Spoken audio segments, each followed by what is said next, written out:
A man in Tupelo has been reunited with a memento from his days when he played for the University of Alabama under legendary coach Bear Bryant. This is a story more than 50 years in the making. WCBI's Allie Martin talked to the former tight end who once again is able to wear his SEC championship ring thanks to a Good Samaritan. The year was 1971, and the Alabama Crimson Tide had just started using the wishbone offense under Coach Bear Bryant. That season, Alabama defeated Auburn, capturing the SEC football championship. Jim Simmons was a tight end and received a coveted championship ring. It's quite a keepsake. Jim and his wife Dale ended up in Greenville a few years after graduation. He was working for Thompson Machinery. Tennis was a favorite pastime, and Jim always removed his ring, placing it nearby. He would get his ring after the match, except for that one day 50 years ago. Put the ring on a carrier, a little carrier on the net post or whatever, and walked off, and we played tennis, and then we got through and walked off and left the ring on the little carrier right there. And, then got home and realized I didn't have my ring.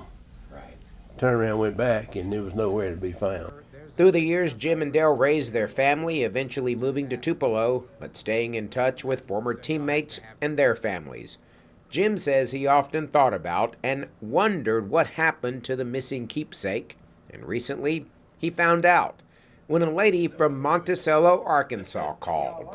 There was a sweet girl whose aunt had that ring in a box, and that was her grandfather's. Okay. And the ring was in with coins and things like that. So we figured her grandfather was a coin collector, is what she said. Renee McClendon did her research and sent the ring to Jim along with a note that reads in part, "I'm so glad to find the true owner of this ring. My dad was determined to find you. I hope this brings you joy as you remember your football years." Jim is overjoyed to have his ring back, and while he wonders how the ring made the journey from Greenville to Monticello, Arkansas, I'd still like to get my hands on the guy that walked off with his ring. He says it's great to know there are still some honest people around who will do the right thing. Oh, she's the sweetest lady. He is sending Mrs. McClendon a sports trading card from his football days, and he doesn't plan to take his ring off anytime soon. Telling your story in Tupelo, Allie Martin, WCBI News. All right, Jim Simmons is also known as the first Alabama player to catch a pass from the wishbone offense. I'm glad he got the ring back.